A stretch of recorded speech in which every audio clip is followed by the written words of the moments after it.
उसी तर्ज पर दिल्ली के अंदर भी भारतीय जनता पार्टी की सरकार बने, इसके लिए यहां पर दिल्ली की जनता ने अरविंद केजरीवाल जी लोकसभा चुनाव में एक टेलर दिखाया है। 7 की 7 सीट भारतीय जनता पार्टी के कमल चुनाव चिन्ह को खिलाने का काम की है। याद करिए, लोकसभा चुनाव के पहले उन्होंने ताल ठोक करके कहा था कि मैं क्यों इस्तीफा दूं, ये तो जनता तय करेगी। तो जनता तो उसी समय तय कर चुकी है, लोकसभा चुनाव में तय कर चुकी है। जनता जनार्दन ने लोकसभा चुनाव में 7 की 7 सीट भारतीय जनता पार्टी को विजयी बना करके भेजा है। और अब मैं आपसे कहना चाहूंगा कि आपने सुश्री बांसुरी स्वराज जी को भी और श्री योगेंद्र चंदोलिया जी को भी लोकसभा चुनाव में विजयी बना करके दिल्ली की सभी 7 सीटों पर कमल खिलाने का काम किया। और आज जब विधानसभा का चुनाव चल रहा है दिल्ली के अंदर, आप सबसे मेरी यही अपील है कि राष्ट्रीय राजधानी देश और दुनिया के राष्ट्राध्यक्ष आते हैं, दुनिया के राष्ट्राध्यक्ष आते हैं, पूरा देश दिल्ली आता है। दिल्ली एक मॉडल के रूप में बने, ये मोदी जी के विजन से ही संभव हो सकता है। उन्हीं के नेतृत्व में संभव हो पाएगा। मोदी जी के नेतृत्व में देश के अंदर अलग अलग राज्यों में एक स्वस्थ प्रतिस्पर्धा आगे बढ़ी है, विकास की, निवेश की, रोजगार की, सुरक्षा के नए नए मॉडल अपनाए जा रहे हैं। और उसी मॉडल के लिए मैं आपका आह्वान करने के लिए आया हूं।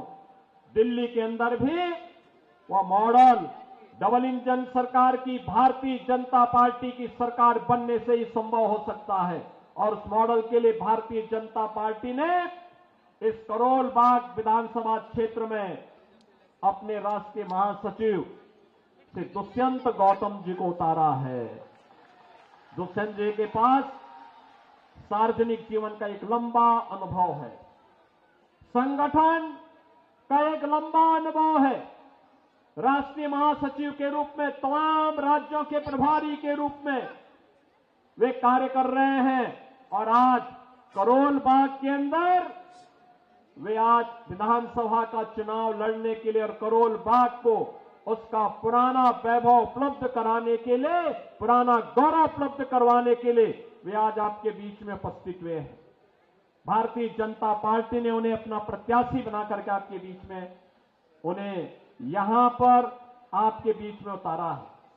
आपका आशीर्वाद दुष्यंत जी को प्राप्त होगा, सभी लोगों को होगा, सभी लोगों को होगा। बहनों और भाइयों, देखिए, ये गौरव केवल भारतीय जनता पार्टी दिला सकती है। मैंने आपको बताया, अयोध्या में इंटरनेशनल एयरपोर्ट का नामकरण भगवान वाल्मीकि जी के नाम पर है, ये मोदी जी ने किया है। संत रविदास जी की जो पावन जन्मभूमि है चीर गोवर्धन काशी में, आज आप जाकर के देखिए, प्रधानमंत्री मोदी जी के विजन के अनुरूप कितना सुंदर और सुविधाओं से युक्त संत रविदास जी की पावन जन्मस्थली बन गई है। बाबा साहब भीमराव अंबेडकर के पंच तीर्थों को बनाने का काम भी प्रधानमंत्री मोदी जी के नेतृत्व में भारतीय जनता पार्टी की सरकारों ने किया है। ये कांग्रेस हो या आम आदमी पार्टी, एक केवल धोखा देकर के बाबा साहब का अपमान करने वाली पार्टियां हैं।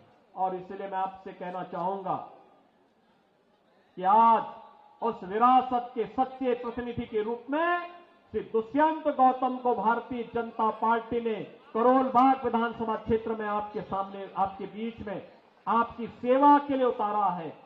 आपका आशीर्वाद श्री दुष्यंत गौतम जी को प्राप्त होगा।